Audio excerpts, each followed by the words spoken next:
Comme Johnny allait suggérer qu'il démarre, Cynthia pouvait tenir la tête de l'enfant sur ses genoux et la protéger des secousses. David leva ses mains et les pressa contre ses tempes. Il inspira plus profondément. Un instant plus tard, ses yeux s'ouvrirent et il les regarda. Johnny, Steve, Cynthia et son père. Les visages des deux hommes les plus âgés étaient gonflés et décolorés, comme ceux de boxeurs à la petite semaine après un mauvais combat dans un trou perdu. Ils avaient tous l'air fatigués et effrayés. Ils sursautaient au moindre bruit, comme des chevaux dopés. Les tristes restes de l'association des survivants de Collyentragian. « Salut, David, dit Johnny. Nous sommes contents de ton retour parmi nous. Tu es dans le camion de Steve, le coupa David. Garé près du cinéma. Vous l'avez sorti du garage Konoko. Il s'assit avec difficulté, avala sa salive et grimaça. Elle a dû me secouer comme un dé. Bonne image, dit Steve, en regardant David d'un air soupçonneux. Tu te souviens d'Audrey faisant ça? Non, mais on me l'a dit, répondit David. Johnny jeta un coup d'œil à Ralph, qui haussa légèrement les épaules, d'un air de dire « Ne me posez pas de questions auxquelles je ne sais pas répondre. »« Est-ce qu'il y a de l'eau » demanda David. « J'ai la gorge en feu. »« On est sorti du cinéma en catastrophe, et on n'a emporté que les armes, dit Cynthia. Mais il y a ça. » Elle montrait une caisse de Jolt Cola, dont plusieurs bouteilles étaient déjà vides. « Steve en a toujours une réserve pour Monsieur Marinville, ajouta-t-elle. « Oui, j'en suis fou depuis que j'ai arrêté l'alcool, expliqua Johnny. Mais il faut que ce soit du Jolt, Dieu sait pourquoi. Il est tiède, mais... David en prit un et but à longue gorgée. La morsure de la boisson gazeuse dans sa gorge le fit grimacer, mais il continua. La bouteille aux trois quarts vide, il reposa la tête contre le flanc du camion, ferma les yeux et rôta sans complexe. « Champion !» s'exclama Johnny. David ouvrit les yeux et sourit. Johnny montra le tube d'aspirine qu'il avait subtilisé au club du hibou. « Tu en veux? Elle est vieille, mais elle semble efficace. » David réfléchit, puis prit un comprimé qu'il avala avec ce qui restait de Jolt. « On s'en va, dit Johnny. On va d'abord essayer par le nord. Il y a des caravanes en travers de la route, mais Steve dit qu'il pense pouvoir les contourner du côté du terrain de camping. Si on n'y arrive pas, il faudra remonter à la mine et prendre la route de service qui va du puits à la nationale 50. Toi et moi, on va s'asseoir devant avec... Non, le coupa David. Pardon, fit Johnny. Il faut qu'on aille à la mine, oui, mais pas qu'on quitte le village, dit David d'une voix rauque, comme s'il avait pleuré. Il faut qu'on descende dans le puits. Johnny regarda Steve, qui haussa les épaules, et demanda au gamin. Mais de quoi parles-tu, David? De ta mère? Parce qu'il vaudrait probablement mieux pour elle, sans parler de nous autres, qu'on... Non, ce n'est pas pour ça, le coupa David. Et papa? Appela l'enfant, en tendant la main pour prendre celle de son père, en un geste de réconfort curieusement adulte. Papa, maman est morte. Eh bien, dit Ralph en baissant la tête, on n'en est pas sûr, David, et on ne doit pas abandonner tout espoir, mais c'est probable. Moi, je le sais, dit David. J'en ai la certitude. Le visage de David était hagard à la lumière des torches qu'on promenait dans le camion. C'est Johnny qui le regarda en dernier. « Il y a des choses qu'on doit faire, reprit David. Vous le savez, n'est-ce pas? C'est pour ça que vous avez attendu que je me réveille. Non, David, pas du tout, répondit Johnny. Nous avons seulement voulu éviter de te bouger avant d'être certain que tu allais bien. Johnny sentait pourtant qu'il mentait. Une vague nervosité s'insinuait en lui. C'était l'état dans lequel il se trouvait les quelques jours précédant le début d'un nouveau livre, quand il comprenait que l'inévitable ne pouvait être remis plus longtemps, qu'il serait à nouveau sur la brèche, serrant son balancier à deux mains pour éviter que son ridicule petit monocycle tombe de la corde raide. Mais cette fois, c'était pire, bien pire. Il éprouvait l'envie de frapper d'un coup de crosse de son rossi la tête du gamin avant qu'il puisse dire quoi que ce soit d'autre. « Nous fous pas dans la merde, mon garçon, pas au moment où on entrevoit un filet de lumière au bout du tunnel. » David regarda de nouveau son père, dont il tenait toujours la main. « Elle est morte, mais pas en paix.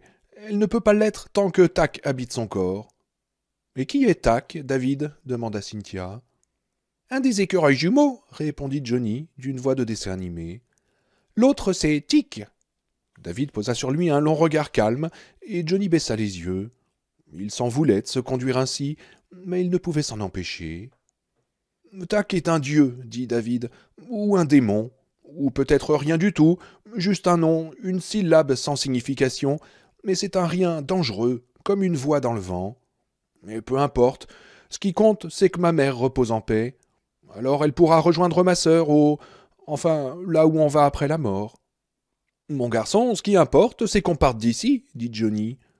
Il réussissait encore à conférer quelque douceur à sa voix, mais il sentait frémir un courant sous-jacent d'impatience et de peur.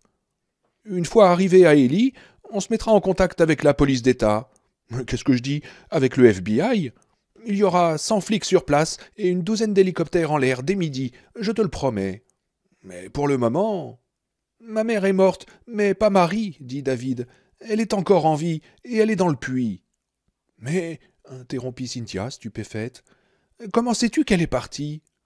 Eh bien, d'abord, répondit David avec un faible sourire, je ne la vois pas. Et puis, je le sais de la même manière que je sais que c'est Audrey qui m'a étranglé. On me l'a dit. Mais qui te l'a dit, David? Demanda Ralph.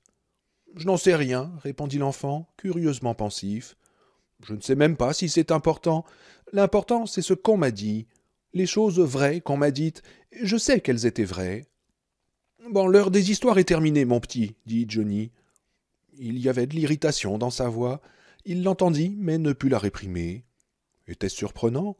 On n'était pas en plein débat télévisé sur le réalisme magique, tout de même. L'heure des histoires était terminée, il fallait éteindre la lumière. Il n'avait absolument aucune envie d'écouter le récit de la folle quête onirique de ce petit Jésus scout qui lui donnait la chair de poule. Le petit Jésus scout est sorti de sa cellule, il a tué le coyote qu'Entragan avait posé pour vous garder, et il a sauvé ta misérable vie, martela Terry dans sa tête. Peut-être que tu devrais l'écouter, Johnny. C'est la raison pour laquelle il avait divorcé de Terry, une raison parmi d'autres. Elle était divine au lit, mais elle n'avait jamais su quand il fallait la boucler. Pourtant, le mal était fait. Il était maintenant trop tard pour faire dérailler ce train de pensée. Il ne put s'empêcher de réentendre ce que Billingsley avait dit à propos de l'évasion de David. Pas même Houdini, oui, c'était ça, et la façon dont il avait renvoyé les coyotes. Cette histoire de sardines et de crackers, l'idée qui lui avait traversé l'esprit avait un rapport avec les miracles discrets, non? Il fallait qu'il arrête de réfléchir dans cette direction, parce que les Jésus scouts faisaient tuer des gens.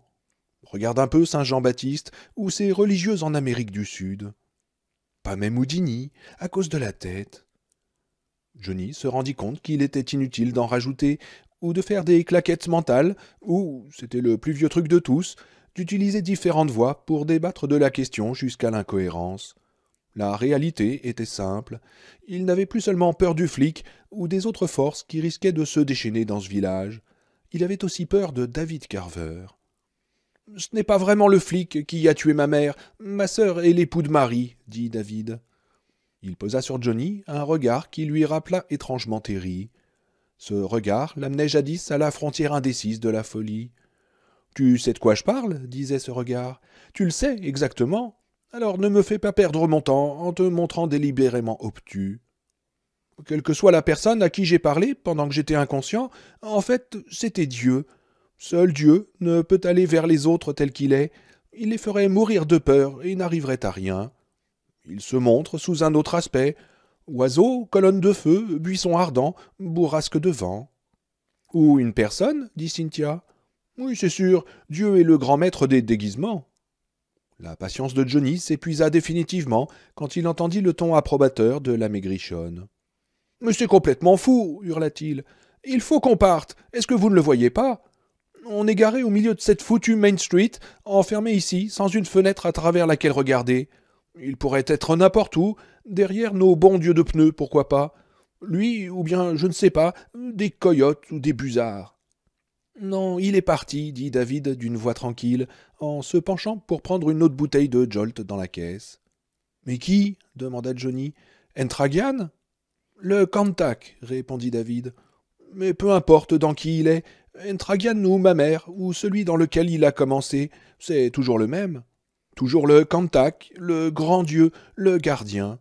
Il est parti, vous ne le sentez pas ?»« Non, je ne sens rien, dit Johnny. »« Oh, ne joue pas les crétins, dit Terry dans sa tête. Ne joue pas les crétins, dit David, en le regardant droit dans les yeux, la bouteille de Jolt entre les mains. Est-ce que tu lis dans mes pensées demanda Johnny presque en riant. Parce que, dans ce cas, je te serais reconnaissant de foutre le camp de ma tête, mon garçon. Tout ce que j'essaye de faire, c'est de vous forcer à m'écouter, dit David. Les autres m'écouteront si vous m'écoutez. Il n'aura pas besoin d'envoyer ses cantas ni ses cantacs contre nous si nous sommes en désaccord. Il lui suffira d'une fenêtre brisée, et il entrera pour nous mettre en pièces. Allons, dit Johnny, ne me fais pas le coup de la culpabilité. Rien de tout ça n'est de ma faute. Mais je n'ai pas dit que c'était de votre faute. Écoutez-moi, d'accord dit l'enfant, d'une voix presque suppliante. Vous pouvez m'écouter. On a le temps parce qu'il est parti. Les caravanes qu'il avait mises en travers de la route sont parties aussi. Est-ce que vous comprenez? Il veut qu'on parte.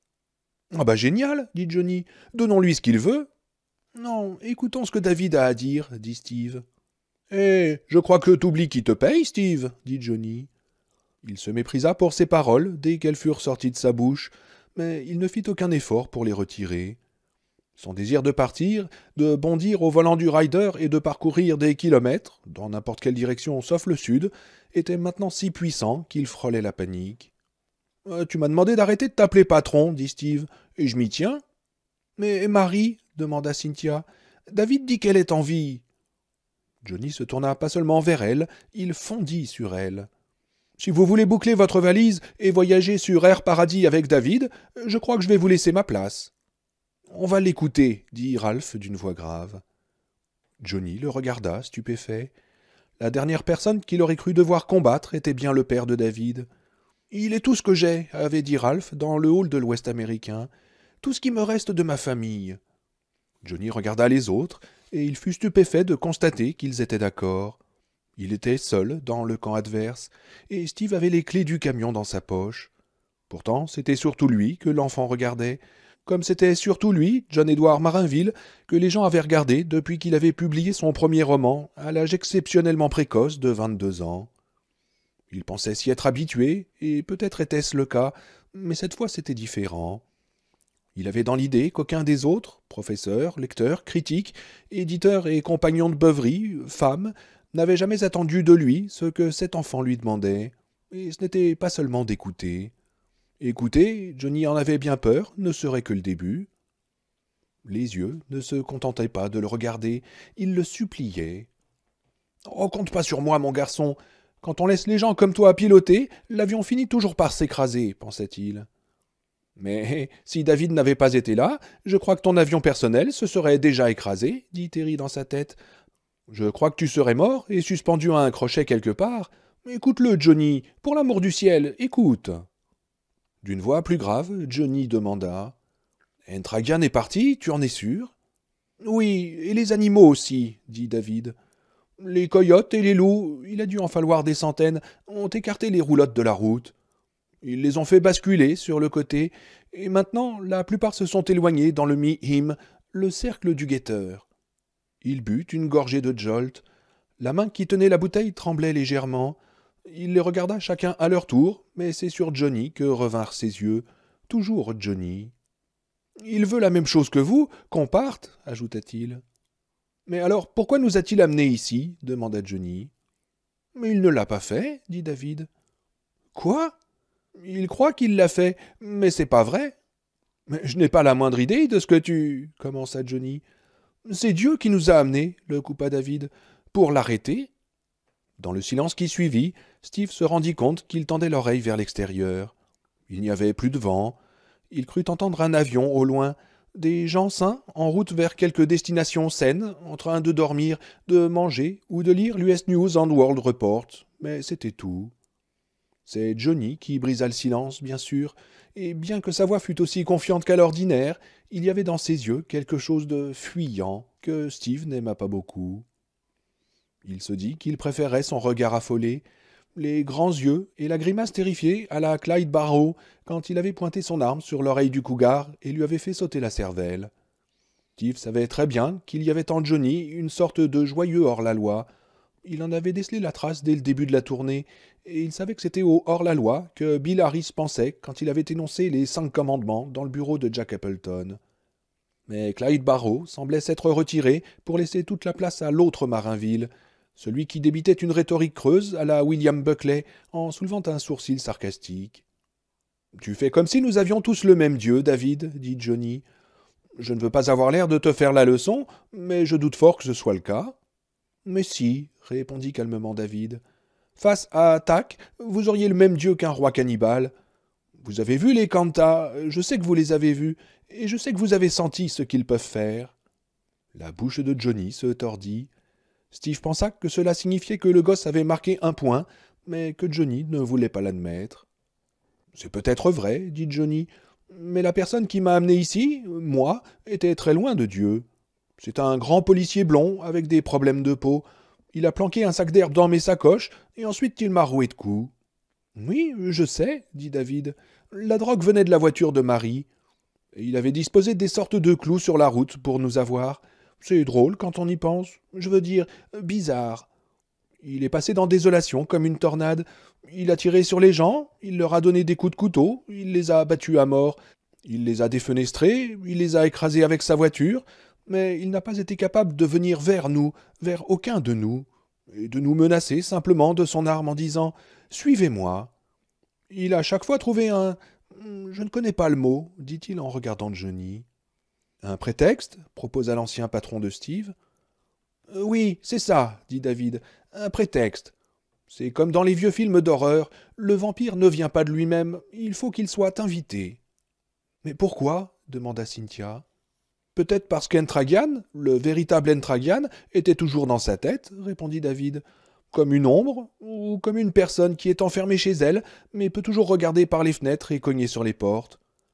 Maintenant, Tac est dans ma mère, ou ce qu'il en reste, et il nous tuerait s'il le pouvait. Mais il pourrait probablement aussi faire la meilleure tarte au citron du monde, s'il le voulait. David baissa les yeux un moment, les lèvres tremblantes, puis il les regarda à nouveau. Le fait qu'il ait eu besoin d'un prétexte pour nous emmener n'est pas vraiment important. Souvent, ce qu'il fait ou ce qu'il dit n'a pas d'importance, c'est inepte, c'est instinctif. Mais il y a des indices, il y a toujours des indices. Il se trahit, il révèle sa vraie nature, comme quelqu'un qui dit ce qu'il voit dans des taches d'encre. Mais si ça n'a pas d'importance, demanda Steve, qu'est-ce qu'il y en a? Le fait qu'il nous ait pris, nous, et qu'il ait laissé d'autres gens libres, répondit David. Il croit qu'il nous a pris au hasard, comme un gosse au supermarché qui attrape les boîtes qui attirent son regard sur les présentoirs et les met dans le chariot de sa mère. Mais ce n'est pas ce qui s'est passé. Il est comme l'ange de la mort en Égypte, c'est ça? Dit Cynthia, d'une voix curieusement plate. Sauf que c'est l'inverse, non? Nous avions une marque sur nous qui disait à notre ange de la mort, cet Entragian, de nous arrêter et de se saisir de nous au lieu de nous laisser passer. Oui, c'est ça, approuva David. Il ne le savait pas à l'époque, mais il le sait maintenant. Mi him ento, comme il le dirait. Notre Dieu est fort, notre Dieu est avec nous. Eh ben, si c'est ce qui se passe quand Dieu est avec nous, j'espère que je n'attirerai jamais son attention quand il choisira d'être contre nous, dit Johnny. Oui, mais maintenant, Tac veut qu'on parte, dit David, et il sait qu'on peut partir, à cause de la clause de libre arbitre. C'est comme ça que l'appelait toujours le pasteur Martin. Il... David demanda Ralph. Qu'est-ce qu'il y a? Qu'est-ce qui ne va pas? Oh, rien, dit David, c'est sans importance. L'important est que jamais Dieu ne nous force à faire ce qu'il veut qu'on fasse.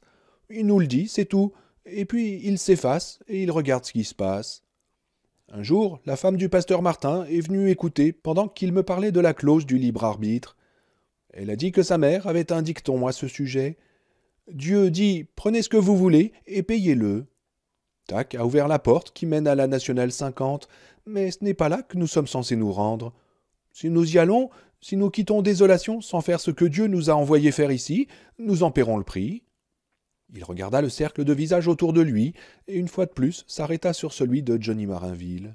« Moi, je vais rester, continua David, quoi qu'il se passe, mais pour que ça marche, il faut qu'on reste tous. Il faut qu'on abandonne notre libre arbitre au profit de la volonté de Dieu. Il faut qu'on soit prêt à mourir, parce que c'est ce qui risque d'arriver. »« Mais t'es fou, mon garçon, dit Johnny. D'ordinaire, c'est quelque chose qui me plaît chez les gens, mais tu vas un peu trop loin, même pour moi. Je n'ai pas survécu jusqu'ici pour me faire abattre d'un coup de feu ou becqueter par des busards. Quant à Dieu, en ce qui me concerne, il est mort au Vietnam en 69. Jimi Hendrix jouait Purple Haze sur la radio des forces armées à ce moment-là. Écoutez la suite, d'accord demanda David. Est-ce que vous voulez bien faire ça, moi? Et pourquoi le devrais-je demanda Johnny. Parce qu'il y a une histoire, dit David. Une bonne histoire. Vous voulez l'entendre? Je t'ai dit que l'heure des histoires était passée, dit Johnny. David ne répondit pas. Il y eut un silence à l'arrière du camion. Steve surveillait Johnny de près. S'il faisait le moindre mouvement en direction de la porte, donnant sur la cabine du rider, et voulait démarrer, Steve avait bien l'intention de s'y opposer physiquement. Il ne le souhaitait pas. Il avait passé bien des années dans le monde sévèrement hiérarchisé des coulisses du rock, et il savait qu'agir ainsi lui donnerait l'impression d'être Christian Fletcher s'opposant au capitaine Blight Marinville. Mais il le ferait s'il n'avait pas le choix. Il fut donc soulagé quand Johnny haussa les épaules, sourit et s'installa près de l'enfant avec une bouteille de Jolt. « Bon, d'accord, encore une histoire, mais ce soir seulement. » Il ébouriffa les cheveux de David d'un geste très étudié, mais néanmoins charmant. « Les histoires sont mon talon d'Achille, pratiquement depuis le berceau, reprit Johnny. Mais je dois te préciser que j'aimerais assez que celle-ci se termine par « et ils vécurent très heureux. » Oui, comme nous tous, dit Cynthia. Je crois que le type que j'ai rencontré m'a tout dit, commença David. Mais il y a encore des choses que je ne sais pas. Des passages flous ou même noirs. Peut-être parce que je ne pouvais pas comprendre ou parce que je ne voulais pas comprendre. Bah, faites ton mieux, dit Ralph. Ça suffira. David plongea son regard dans les ombres environnantes, réfléchit. Il se concentrait, se dit Cynthia, et il commença. Monsieur Billingsley a raconté une légende, et comme le plus souvent dans les légendes, presque tout est faux. Pour commencer, ce n'est pas un effondrement qui a bloqué la galerie des Chinois. La mine a été bloquée délibérément. Et ce n'est pas en 1858 que ça s'est passé, bien que ce soit à cette date qu'on ait amené les premiers mineurs chinois, mais en septembre 1859. Il n'y avait pas 40 Chinois au fond quand c'est arrivé, mais 57, et pas 2 blancs, mais 4. 61 personnes en tout, et ils n'étaient pas à 50 mètres de profondeur, comme on l'a dit, mais à 70. Vous imaginez un peu, à 70 mètres dans un sol meuble qui pouvait s'effondrer sur eux n'importe quand? David ferma les yeux. Il avait l'air incroyablement fragile, comme un enfant qui se remet d'une terrible maladie et risque de rechuter à tout moment. C'était peut-être dû en partie à la pellicule verte de savon qui adhérait encore à sa peau, mais pas seulement, se disait Cynthia. Elle ne doutait pas du pouvoir de David et ne se demandait même pas s'il avait vraiment été touché par Dieu. Elle avait été élevée dans un presbytère et elle avait déjà vu des gens comme ça, mais jamais à ce point. À 13h10, continua David, le 21 septembre, les mineurs du Frontail ont débouché brutalement dans ce qu'ils ont d'abord pris pour une grotte. Dans la salle se trouvait une pile de ces choses en pierre, des milliers, des statues de certains animaux, des animaux inférieurs, les Timo Senka, loups, coyotes, serpents, araignées, rats et chauves-souris. Les mineurs, stupéfaits, ont fait la chose la plus naturelle du monde. Ils se sont penchés et les ont ramassés. « Oh là, mauvaise idée !» murmura Cynthia. « Oui, dit David, et certains sont devenus fous tout de suite. Ils ont attaqué leurs amis. Qu'est-ce que je dis? Ils ont même attaqué des membres de leur famille pour leur trancher la gorge. D'autres, pas seulement ceux qui étaient plus loin dans la galerie et qui n'ont pas vraiment manipulé les kantas, mais certains de ceux qui les avaient touchés n'ont pas semblé réagir, du moins pas tout de suite. 2 d'entre eux étaient des frères originaires de Tsingtao, Wang Lusan et Wang Sungkai.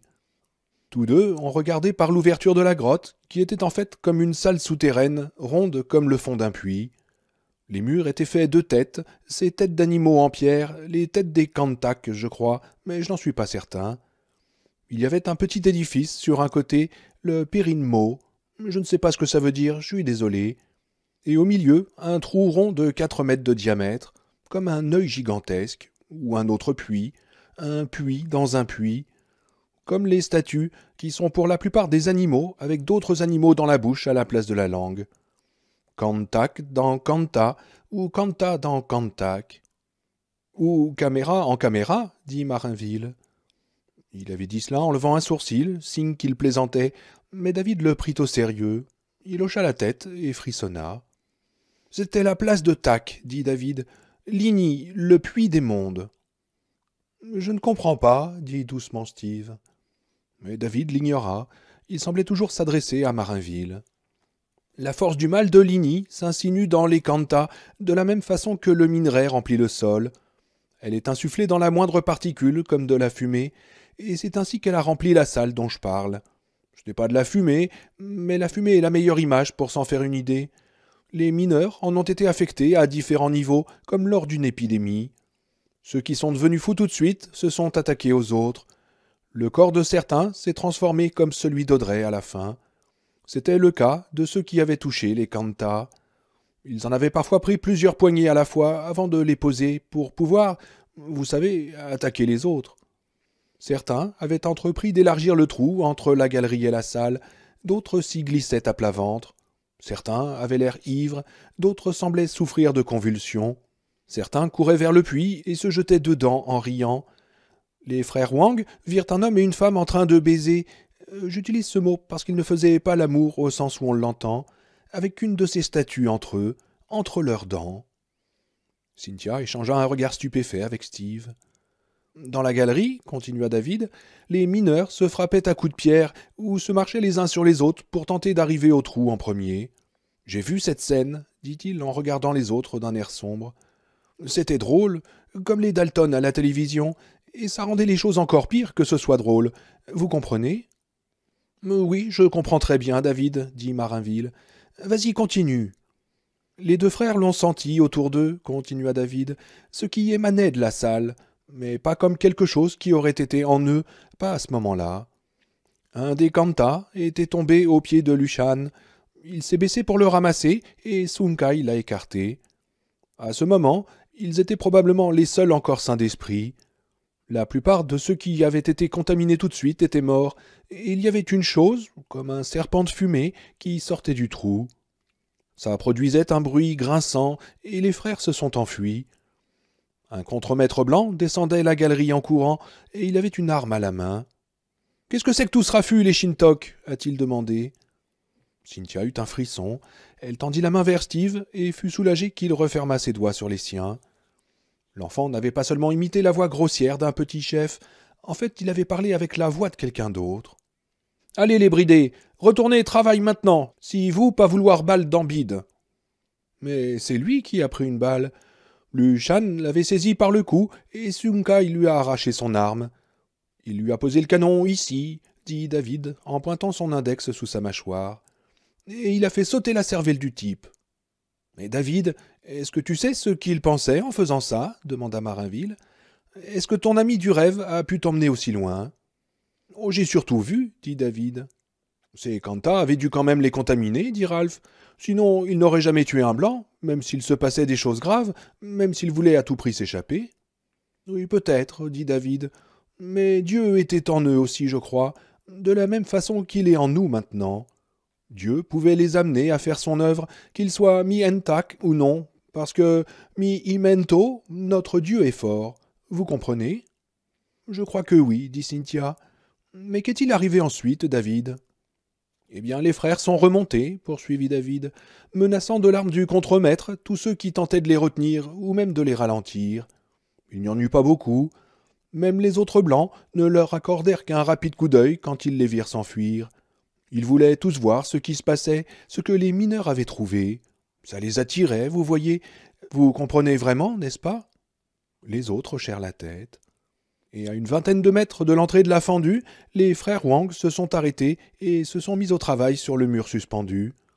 Ils n'en ont même pas discuté, ils ont vu des piolets et des pelles, et ils se sont mis au travail. « Mais qu'est-ce que c'est qu'un mur suspendu » demanda Steve. « C'est le toit d'une galerie et la terre qui le recouvre, » dit Ralph. « Ils ont travaillé comme des fous, » continua David. La terre était si meuble qu'elle s'est mise à tomber tout de suite du plafond, mais le plafond lui-même ne s'est pas effondré.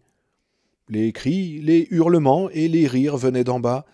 Je connais les mots pour qualifier les bruits que j'ai entendus, mais je ne peux décrire à quel point ils étaient horribles. Certains, d'abord humains, se transformaient en autre chose. J'ai vu un film un jour à propos d'un médecin qui transformait les animaux en hommes sur une île tropicale. « Oh oui, l'île du docteur Moreau, » dit Marinville. « Peut-être, » reprit David. Et les bruits que j'ai entendus au fond de cette mine, ceux que j'ai entendus avec les oreilles des frères Wang, ressemblaient à ceux de ce film, mais inversés. Comme si les hommes se transformaient en animaux. Je crois que c'était le cas. Je crois que c'est un peu ce que font les Kanta, c'est à ça qu'ils servent. Et les frères, je les vois, deux Chinois qui se ressemblent assez pour être jumeaux, avec leurs nattes retombant sur leur dos couverts de sueur. Je les vois qui tapent sur le mur suspendu, qui aurait dû s'effondrer au bout d'une demi-douzaine de coups, mais qui ne s'effondre pas. Je les vois regarder derrière eux dans la galerie, tous les deux aux trois coups, pour voir qui vient, pour voir ce qui vient. Des morceaux de toit tombent devant eux en gros fragments. Parfois ils tombent sur eux aussi, et bientôt ils ont les épaules en sang, et la tête, le sang coule sur leur visage, sur leur cou, sur leur poitrine. D'autres sons montent du puits, des choses qui grondent, des choses qui s'écrasent. Et le plafond ne veut toujours pas tomber. C'est alors qu'ils voient des lumières en bas, des bougies peut-être, ou des lampes à pétrole comme en avaient les chefs d'équipe. On les attache au front avec une lanière de cuir. On plie aussi un bout d'étoffe qu'on met entre la boîte et le front pour ne pas se brûler la peau. Quelqu'un est sorti de l'obscurité en courant, quelqu'un qu'il connaissait. Il s'appelait Ti Yuan. C'était un drôle de type, je crois. Il fabriquait des animaux avec des bouts de tissu, et après il faisait des spectacles pour les gosses. Ti Yuan était devenu fou, mais ce n'était pas tout. Il était plus grand, si grand qu'il devait presque marcher à quatre pattes pour passer dans la galerie. Il leur jetait des pierres, en leur criant des insultes en cantonais, maudissant leurs ancêtres, leur ordonnant d'arrêter ce qu'ils faisaient. Sun Kai a tiré sur lui avec l'arme du contremaître, et il a fallu qu'il tire plusieurs fois avant que Ti Yuan tombe et soit mort. Mais d'autres arrivaient, hurlant « À mort !» Tak savait ce qu'il faisait, vous comprenez? David les regarda, ou plutôt les considéra avec des yeux flous, comme s'il était en transe, mais Cynthia n'avait pas l'impression que l'enfant avait cessé de les voir. D'une certaine façon, c'était l'aspect le plus terrible de ce qui se passait ici. David les voyait très bien, et les forces en lui aussi, celles qu'elle entendait parfois quand elle venait clarifier des passages de l'histoire que David n'avait peut-être pas compris. Sun Kai et Lushan ont repris leur travail sur le mur suspendu, continua David, frappant de leurs piolets comme des fous, ce qu'ils n'allaient pas tarder à devenir. Une partie du plafond sur lequel ils travaillaient formait comme un dôme au-dessus de leur tête, et David décrivit un demi-cercle de ses mains que Cynthia vit trembler. Ils n'arrivaient plus bien à l'atteindre de leurs piolets, continua David. Alors Sun Kai, le plus âgé, est monté sur les épaules de son jeune frère et a continué à taper. La terre tombait en pluie et formait un tas qui montait presque aux genoux de Lushan, et le plafond ne voulait toujours pas tomber. « Était-il possédé de Dieu, David » demanda Marinville, sans plus aucun sarcasme dans la voix. « Possédé par Dieu? Que crois-tu » ? « Non, je ne crois pas, dit David. Je ne crois pas que Dieu ait besoin de posséder, c'est ce qui fait de lui un Dieu. Je crois qu'il voulait ce que Dieu voulait, que Tak ne sorte pas de la terre, et faire s'effondrer le plafond entre eux et les autres s'il le pouvait.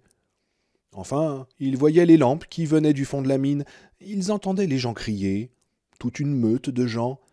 Sun Kai a abandonné le mur suspendu pour s'attaquer à une des poutres transversales en la frappant du manche de son piolet. Les mineurs qui remontaient leur jetaient des pierres, dont plusieurs heurtèrent Lushan, mais il ne flancha pas et continua à soutenir son frère sur ses épaules. Quand les étais sont finalement tombés, ils ont entraîné le plafond. Sun Kai a sauté du bon côté et il a réussi à sortir son frère à demi enterré sous l'éboulement. Lushan était salement amoché, mais il n'avait rien de cassé. Comme ils en avaient réchappé, le reste n'a pas dû leur sembler important. Ils entendaient les mineurs, leurs amis, leurs cousins, et pour Wang Lushan, sa future épouse, crier qu'on les fasse sortir. Lushan commençait d'ailleurs à dégager des pierres quand Sun Kai l'arrêta et le raisonna. Parce qu'il pouvait encore raisonner, vous comprenez. Et puis, comme si les gens piégés du côté de Tak avaient compris ce qui était arrivé, les appels à l'aide se sont transformés en cris et en hurlements. Des cris d'hommes qui n'étaient plus vraiment des êtres humains. Lushan et Sun Kai sont partis en courant. Ils ont croisé des gens, des Blancs et des Chinois, qui y entraient pendant qu'ils sortaient. On ne leur a posé que des questions évidentes du genre « Qu'est-il arrivé ?» Et comme la réponse était tout aussi évidente, ils n'ont même pas eu à répondre. Il y avait eu un effondrement, des hommes étaient piégés, et personne ne se préoccupait de deux jeunes Chinois effrayés qui avaient eu la chance de s'en sortir. David avala la fin de son soda et posa la bouteille vide à côté de lui. Voilà, tout ce que nous a dit M. Billingsley, comme ça, dit David. Vérité et erreur, mais aussi mensonge, le tout mélangé. Le terme technique est fabrication de légende, dit Marinville, avec un faible sourire fatigué. Les mineurs et les gens de la ville, continua David, ont entendu les Chinois qui criaient derrière le plafond effondré. Mais ils ne sont pas restés à rien faire. Ils ont essayé de les sortir de là, et ils ont étayé sur les 20 premiers mètres. Mais il y a eu un autre éboulement, moins important, et 2 autres étais ont cédé, si bien qu'ils ont reculé et attendu l'arrivée des experts de Renault. Il n'y a pas eu de pique-nique à l'entrée de la fendue, c'est un mensonge pur et simple. Au moment où les ingénieurs des mines descendaient de voitures à Désolation, il y a eu 2 autres effondrements, de vrais effondrements, et des gros dans la mine. Le premier, plus près encore de la sortie que l'endroit où les frères Wang avaient fait s'écrouler le mur suspendu. Il a bloqué les 20 mètres de galerie comme un bouchon ferme une bouteille. Et le choc qu'ont produit en tombant les tomes de skarn et de schiste a entraîné un autre éboulement plus loin dans la galerie. Il a mis fin aux cris, au moins aux cris suffisamment proches de la surface pour que les gens les entendent. Tout était terminé avant que les ingénieurs arrivent du village dans un chariot à minerai. Ils ont regardé, ils ont enfoncé quelques barres pour sonder, ils ont écouté les récits, et quand on leur a parlé du second effondrement, qui d'après les gens avait secoué le sol comme un tremblement de terre et fait cabrer les chevaux, ils ont hoché la tête et ils ont dit qu'il y avait probablement plus personne à sauver, et que même s'il y avait eu quelqu'un, ils auraient dû risquer plus de vies qu'ils ne pouvaient espérer en sauver en tentant de descendre.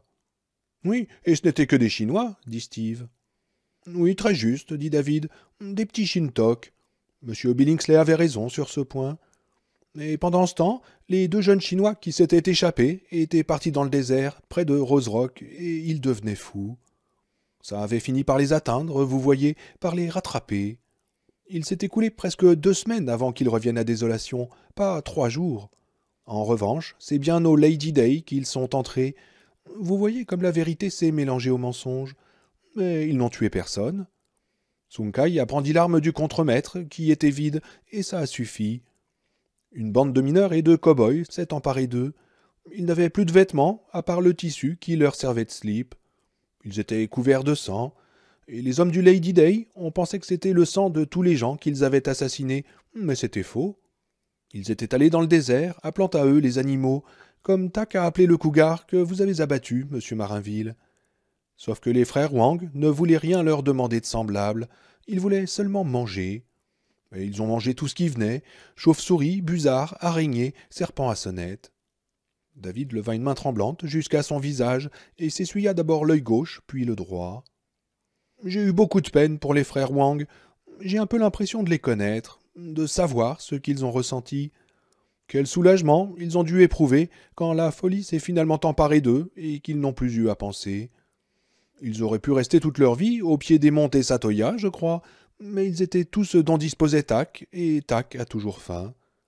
Tak les a envoyés en ville parce qu'ils ne pouvaient rien faire d'autre.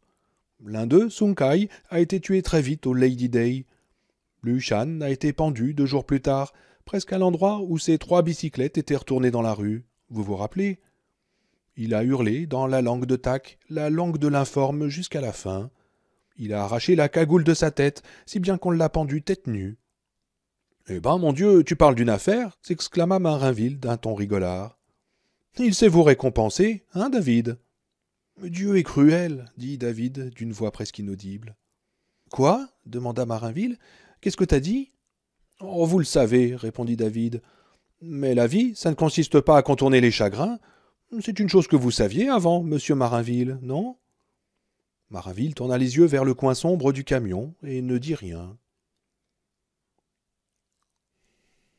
La première chose dont Marie prit conscience fut l'odeur, douceâtre, rance et nauséeuse. Oh, Peter, c'est pas vrai, songea-t-elle dans une demi-conscience. C'est ce putain de congélateur, tout est perdu. Sauf que ce n'était pas ça. Le congélateur était tombé en panne pendant leur voyage à Majorque, il y avait longtemps, avant la fausse couche. Beaucoup de choses étaient arrivées depuis. Beaucoup de choses étaient arrivées très récemment, en fait, presque toutes mauvaises. Mais quoi? Le centre du Nevada est plein de gens intenses. Ah oui, qui avait dit ça? Marielle? Dans sa tête, c'était bien la voix de Marielle. Mais ça n'a pas d'importance, si c'est vrai. Et c'est vrai, non? Elle ne savait pas, elle ne voulait pas savoir. Ce qu'elle voulait surtout, c'était retourner dans l'obscurité dont une partie d'elle-même cherchait à sortir, parce qu'il y avait des voix, c'est une bande de pleutres, et des bruits, ric, ric, ric, qu'elle ne voulait pas entendre. Il valait mieux rester allongé là, et quelque chose courut sur son visage. Une chose à la fois légère et poilue. Marie s'assit et se frotta vigoureusement les joues. Un violent éclair de douleur lui traversa la tête. Des points lumineux passèrent dans son champ de vision, au rythme des battements de son cœur qui s'accéléraient, et soudain les souvenirs affluèrent, un autre flash lumineux que même Johnny Marinville aurait admiré. J'ai cogné mon bras cassé en posant les deux caisses l'une sur l'autre. Tenez bon, je vous fais entrer tout de suite. Et puis on s'était saisi d'elle. Hélène s'était saisie d'elle. Non, la chose, tac, qui était à l'intérieur du corps d'Hélène. Cette chose l'avait frappée, et puis, bang bang, les lumières s'étaient éteintes. Elle l'était toujours, au sens littéral du terme. Elle dut scier plusieurs fois pour s'assurer qu'elle avait les yeux ouverts. Oh oui, ils sont bien ouverts. Peut-être fait-il sombre dans cet endroit, à moins que tu ne sois aveugle. Ce n'est pas une pensée agréable, ça, Marie. Peut-être qu'elle t'a frappé assez fort pour te rendre Il y avait quelque chose sur le dos de sa main qui courut jusqu'au milieu et s'arrêta, vibrant sur sa peau. Marie émit un râle de dégoût, la langue collée au palais, et agita frénétiquement la main, comme si elle faisait signe à un importun de s'en aller. La vibration disparut, la chose était partie. Marie se leva, provoquant un autre coup de cymbale douloureux dans sa tête. Elle le remarqua à peine. Il y avait des choses ici, et elle n'avait pas de temps à perdre pour un simple mal de tête. Elle se retourna lentement, inspirant à petites bouffées cette odeur douceâtre, si semblable à la puanteur qui les avait accueillis, Peter et elle, à leur retour de vacances en Espagne. Les parents de Peter leur avaient offert ce voyage comme cadeau de Noël de l'année qui avait suivi leur mariage, et ça avait été formidable. Jusqu'à leur retour, valise à la main, quand cette puanteur les avait agressés comme un coup de poing. Ils avaient tout perdu. 2 poulets, des côtelettes, des rôtis qu'ils avaient eus à bon prix chez un boucher en gros de Brooklyn, des steaks de chevreuil que Don, un ami de Peter, leur avait offert, des sacs de fraises qu'ils avaient cueillis l'été précédent. Et cette odeur, si proche, quelque chose de la taille d'une noix lui tomba dans les cheveux. Elle cria et se frappa la tête du plat de la main. Cela ne servit à rien, si bien qu'elle porta les doigts à ses cheveux et saisit cette chose qui se tortilla puis éclata entre ses doigts. Un fluide épais lui coula dans la paume. Elle décolla la chose de ses cheveux et secoua la main pour s'en débarrasser. Elle l'entendit heurter une surface dure, splat. Sa paume chaude la démangeait comme si elle avait touché des orties. Elle la frotta contre son jean. « Oh Seigneur, je t'en supplie, fais que je ne sois pas la prochaine, pria-t-elle. Quoi qu'il arrive, ne me fais pas finir comme le flic ou comme Hélène. Elle lutta contre l'envie de se précipiter dans l'obscurité qui l'entourait. Un mouvement brutal pourrait lui ouvrir la tête, l'éventrer, l'empaler, comme un personnage de second plan dans un film d'horreur, sur quelque grotesque engin d'exploitation minière. Mais ce n'était pas le pire. Le pire était qu'il risquait d'y avoir ici, avec elle, une présence pire que ces choses grouillantes. Quelque chose qui n'attendait que de la voir paniquer et de se mettre à courir, qui attendait, les bras tendus. Elle avait maintenant la sensation, peut-être n'était-ce que son imagination, mais elle ne le pensait pas, de mouvements furtifs autour d'elle. Un bruit de frottement à gauche, de glissement à droite. Il y eut soudain un choc sourd derrière elle, dont l'écho se tut avant qu'elle crie. Ce dernier bruit ne provenait pas de quelque chose de vivant, se dit-elle. Je ne crois pas. Je crois que c'était un buisson d'amarante frottant contre du métal. Je crois que je suis dans un petit bâtiment, quelque part. Elle m'a enfermé dans un petit bâtiment, et le frigo ne marche pas plus que la lumière, alors tout ce qu'il contenait a pourri. Mais si Hélène était un Tragian dans un nouveau corps, pourquoi ne l'avait-il, ou elle, pas simplement ramené dans la cellule où il l'avait mise au début?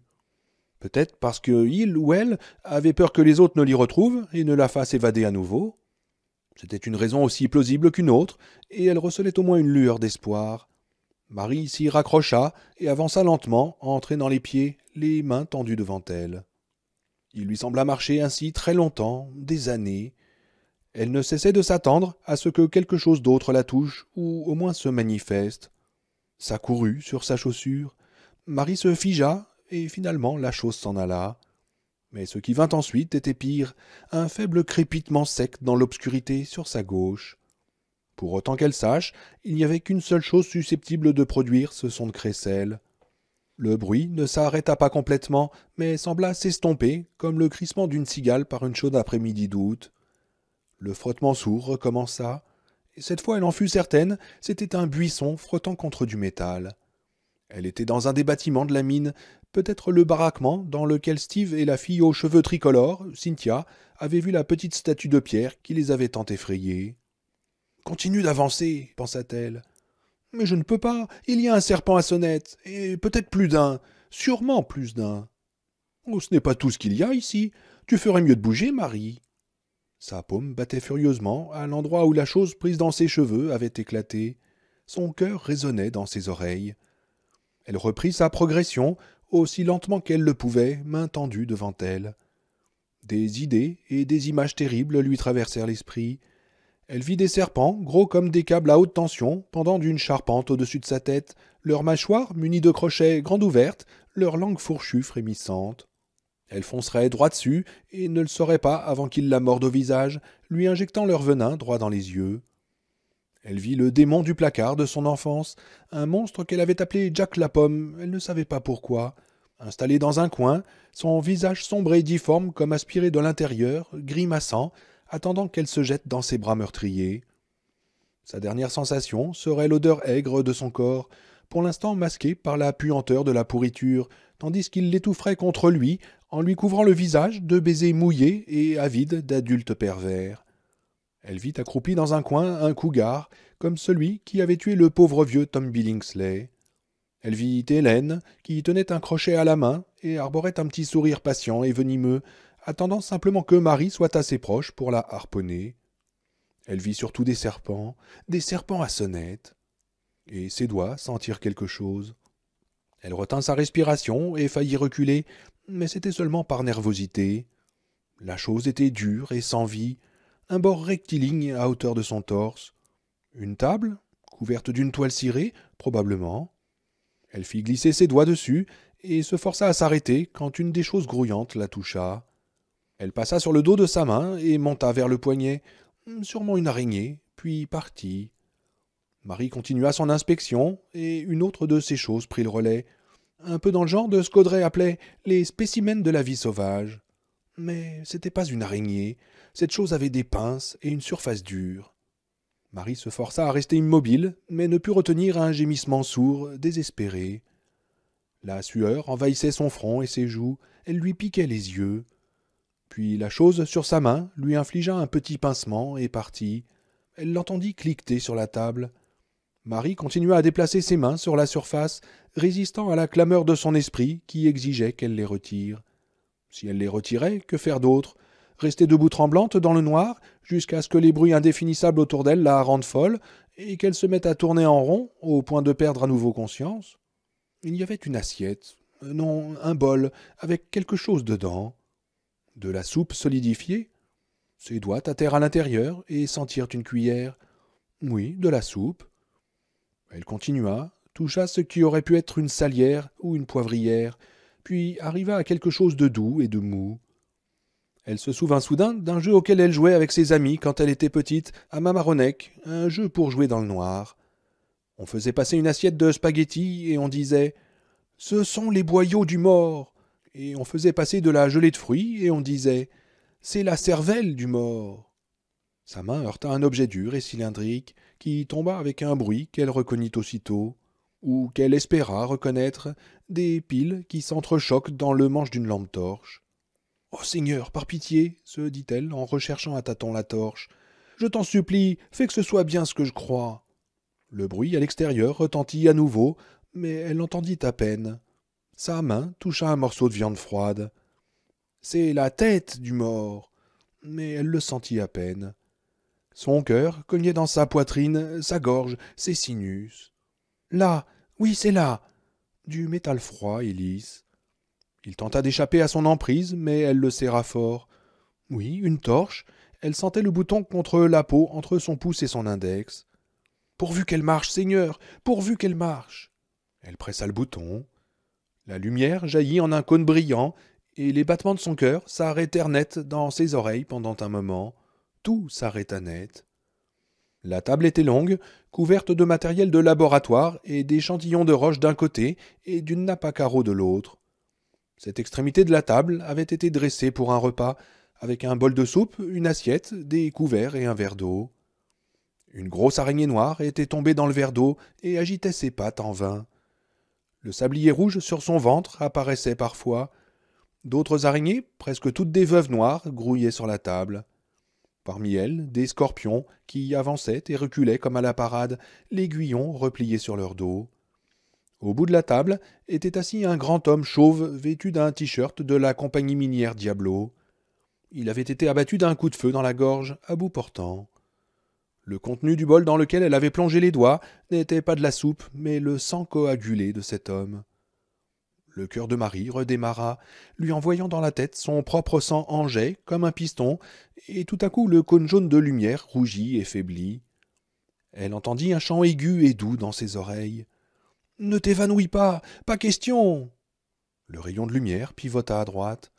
Dans le coin, sous une affiche, on lisait « Allez-y, interdisez la mine, que ces salauds gèlent dans le noir !» Il y avait un nid de serpents à sonnette.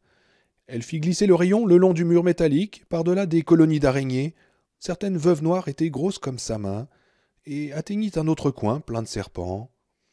La torpeur du jour les avait quittés, et ils s'enroulaient les uns autour des autres, glissant dans les interstices, formant des nœuds dont émergeaient des losanges de leur écaille, agitant parfois la queue. « Ne t'évanouis pas, ne t'évanouis pas !» Elle se retourna avec la lumière, et quand elle se trouva face à 3 autres corps, elle comprit plusieurs choses d'un seul coup. Le fait qu'elle ait découvert la source de la puanteur n'était qu'un détail. Les corps au pied du mur étaient dans un état de décomposition avancée, grouillant d'asticots, mais ils n'avaient pas simplement été jetés là. Ils étaient alignés, peut-être même soigneusement disposés. Leurs mains gonflées et noires avaient été attachées ensemble sur leur poitrine. L'homme au milieu était vraiment noir, se dit-elle, même s'il était impossible d'en avoir la certitude. Elle ne le connaissait pas, ni celui qui était à sa droite, mais celui de gauche, oui. Elle l'avait reconnu, en dépit des asticots à l'œuvre et de la décomposition. Dans son esprit, elle l'entendit insérer 4 mots « Je vais vous tuer » dans l'énoncé de leurs droits. Tandis qu'elle le regardait, une araignée sortit de la bouche de Colly Tragan. Le rayon de lumière se mit à trembler, et elle le dirigea à nouveau sur les cadavres. 3 hommes grands, pas un ne mesurait moins de 2 mètres. « Je sais pourquoi je suis ici, et non en prison, » se dit-elle. « Je sais pourquoi on ne m'a pas tué, je suis la prochaine. Quand ça en aura terminé avec Hélène, ce sera mon tour. » Et Marie se mit à crier. La salle de Lantak rayonnait d'une faible lueur rouge qui semblait émaner de l'air lui-même. Quelque chose qui ressemblait encore un peu à Hélène Carver la traversa, accompagnée d'une cohorte de scorpions et d'araignées. Au-dessus, autour, les visages de pierre des Kantak regardaient. De l'autre côté se trouvait le Pirinmo, façade avancée qui ressemblait un peu à celle d'une hacienda mexicaine. Devant s'ouvrait le trou, l'Ini, le puits des mondes. La lumière aurait pu provenir de là, mais il était impossible de l'affirmer. Autour de l'ouverture de l'Ini, des coyotes et des busards formaient un cercle. De temps à autre, un des oiseaux agitait ses plumes, ou un des coyotes penchait une oreille. À part ces mouvements infimes, ils auraient pu être de pierre eux aussi. Le corps d'Hélène avançait lentement. La tête d'Hélène s'affaissait, les douleurs lui tordaient le ventre. Du sang coulait sur ses jambes en un ruissellement continu. Le t-shirt de coton roulé dans la culotte d'Hélène avait un temps ralenti l'écoulement, mais maintenant le t-shirt était imbibé. Tak avait joué de malchance, et pas qu'une fois. Le premier avait un cancer de la prostate non diagnostiqué, et la décomposition avait commencé là, s'étendant à tout le corps à une vitesse si inattendue que Tak avait eu de la chance de prendre Josephson à temps. Josephson avait duré un peu plus longtemps. Entragan, un spécimen presque parfait, plus longtemps encore. Et Hélène souffrait de candidose. Juste une candidose, rien d'extraordinaire, mais cela avait suffi pour faire tomber les dominos en chaîne. Et maintenant, il y avait Marie. Tak n'osait pas encore la prendre. pas avant de savoir ce que les autres allaient faire. Si l'écrivain gagnait la partie et les ramenait sur la nationale, il sauterait sur Marie, prendrait un des véhicules tout-terrain, chargé d'autant de quanta qu'il en contiendrait, et partirait dans les collines. Il savait déjà où aller, à Alphaville, une communauté de végétariens dans les monts des Atoyas. Il ne serait pas végétarien bien longtemps après l'arrivée de Tak. Si le sale petit Cubéni gagnait et qu'il prenait au sud, Marie pourrait servir d'appât ou d'otage. Mais elle ne servirait à rien du tout si le Cubéni sentait qu'elle n'était plus humaine. Tak s'assit au bord de Ligny et regarda au fond. Ligny avait la forme d'un entonnoir. Ses parois grossières s'inclinaient en se rapprochant, jusqu'à ce que 8 ou 10 mètres plus bas, l'ouverture de 4 mètres de diamètre se trouve réduite à un trou de 2 centimètres. De puissantes lumières écarlates, presque trop brillantes, éblouissantes, sortaient de ce trou en pulsations régulières. Ce trou était comme un œil. Un des busards tenta de poser la tête sur les genoux puant le sang d'Hélène, qui repoussa l'oiseau. Tak avait espéré que plonger son regard dans Ligny l'apaiserait, que ça l'aiderait à décider quoi faire, car Ligny était l'endroit où il vivait vraiment. Hélène Carver n'était qu'un avant-poste. Mais Ligny ne faisait qu'augmenter sa nervosité. Les choses étaient sur le point de tourner très mal. À y repenser, Tak vit clairement que certaines autres forces avaient sans doute agi contre son dessein dès le début. Tak avait peur du gamin, surtout dans son état de faiblesse actuel. Par-dessus tout, il craignait d'être à nouveau complètement enfermé en deçà de l'étroite bouche de Ligny, comme un génie dans une bouteille. Mais ce ne serait pas forcément le cas. Les autres seraient affaiblis par leurs doutes, l'enfant serait affaibli par ses préoccupations humaines, et surtout par le souci qu'il se ferait pour sa mère. Et si l'enfant mourait, Tak pourrait à nouveau fermer la porte donnant sur l'extérieur, la claquer brutalement, puis prendre les autres. L'écrivain et le père de l'enfant devraient mourir, mais les deux plus jeunes, il tenterait de les calmer et de les sauver. Plus tard, il pourrait avoir envie d'utiliser leur corps. Tak se pencha en avant, oubliant le sang qui s'écoulait entre les cuisses d'Hélène, comme il avait oublié les dents qui tombaient de la bouche d'Hélène, ou les 3 phalanges qui avaient explosé comme des pommes de pin dans une cheminée quand il avait frappé Marie au menton. Il regarda dans l'entonnoir du puits, dans le petit œil rouge au fond, l'œil de Tak. L'enfant pouvait mourir. Après tout, il n'était qu'un enfant, pas un démon, ni un dieu, ni un sauveur. Tak se pencha plus encore, par-dessus l'entonnoir aux parois rugueuses où brillait cette lumière rougeâtre. Maintenant, il entendait un son très lointain, une sorte de bourdonnement profond, atonal. C'était un son inepte, mais aussi merveilleux et attirant. Tak ferma ses yeux volés et inspira profondément, pompant toute la force qui l'entourait, tentant d'en emmagasiner le maximum, désireux de ralentir, au moins temporairement, la dégénérescence de ce corps.